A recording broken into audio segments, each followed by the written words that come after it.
thunderstorm warning for northwestern Perry County until 3:45 p.m. At 3:26 p.m., a severe thunderstorm was located near Thornport, or near Somerset, moving northeast at 50 miles an hour. Hazard, 70 miles an hour wind gusts and ping-pong ball-size hail. Source, radar indicated. Impact, people and animals outdoors will be injured.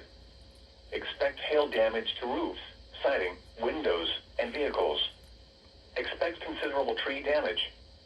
Wind damage is also likely to mobile homes, roofs, and outbuildings.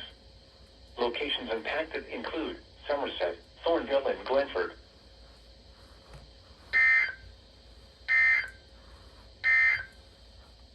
Now for the official National Weather Service forecast.